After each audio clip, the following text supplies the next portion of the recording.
Kung may lumang gunting ka na hindi na gumugupit, huwag mong itapon. Kaunting toothpaste lang, babalik ito sa dating ganda.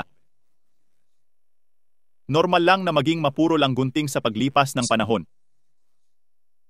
Marami ang gumagamit ng baso o bota para hasain ito. Pero lumang paraan, yan na lalong sumisira sa talim.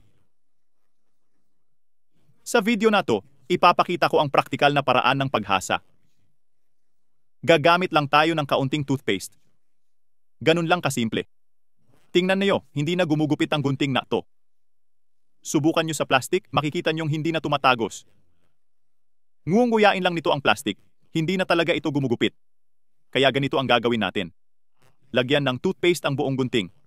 Sa magkabilang panig. Pahiran ng buo, tapos kuskusin ng daliri. Kumuha ng mangkok na porselana tulad nito. Maglagay ng 1 kutsarang asin sa mangkok. Ang sikreto ay ang paggamit ng asin. At ipapaliwanag ko kung bakit. Igisa ang gunting sa gilid ng mangkok ng ilang beses.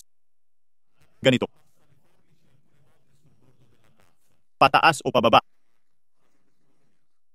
Tapos, baligtarin at gawin din sa kabilang panig. Hindi kailangang gawin ito ng matagal.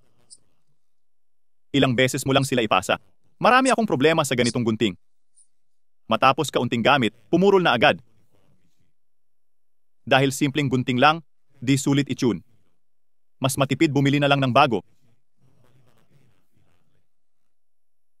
Natutunan ko tong paraan para maayos sila. Ngayon, ipapaliwanag ko paano gawin. Asin ang gamit dahil may astringent properties.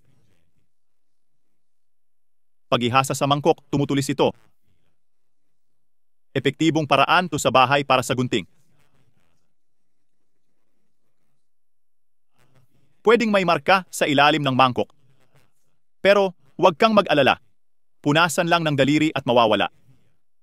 Kunin natin ang bag at subukan ang gunting. Tingnan ang gunting pagkatapos ng treatment.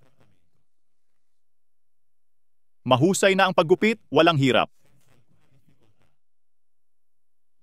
Solusyon to sa mga pumulol na gunting.